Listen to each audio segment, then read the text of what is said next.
Okay, Kate, so again, we're talking about DE&I and how that fits into ESG and I guess like modern sustainable businesses.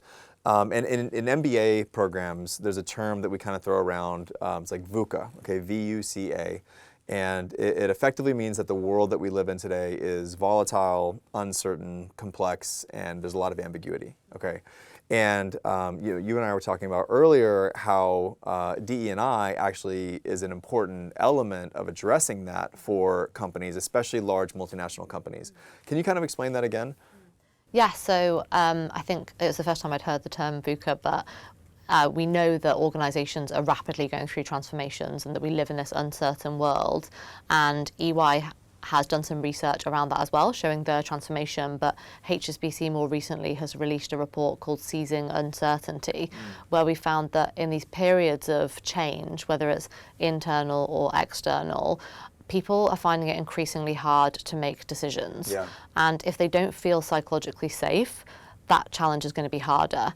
And the study actually finds that the well-being of the participant enables them to make better decisions, but also that if that person is from an underrepresented group, so if they're female, if they're LGBTQ+, if they're neurodivergent, they'll have a harder time making a decision. So during these periods of change and volatility, investing in that psychological safety of your people, in the belonging, in your inclusion efforts, is going to better equip your people to make better decisions for your business. Okay, I want to drill into that just a little bit because I think this is really important. So you mentioned underrepresented groups and then said females, right? So if we look at it mathematically, across Hong Kong, I think it's just over 52 or 3% of the workforce are female. I believe at HSBC it's around 54% or something like that, especially in this region.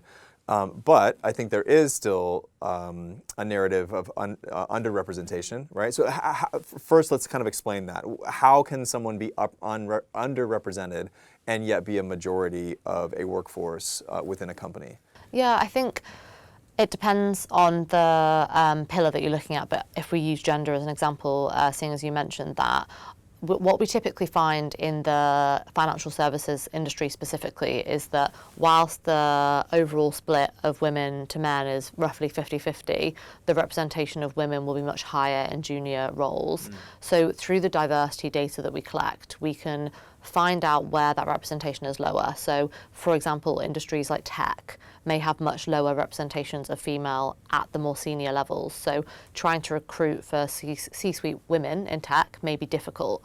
So this is where organisations can actually invest in pipelines externally. So working with universities, schools, and that really comes back to that concept earlier we were talking about D&I within the people and planet pillar of ESG. Yeah. So in other aspects of this course, we've talked a lot about how ESG actually focuses a lot on risk mitigation and risk management.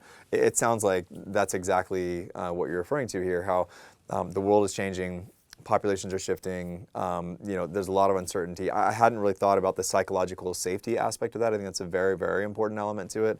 And then you throw in like the diverse workforces that we have.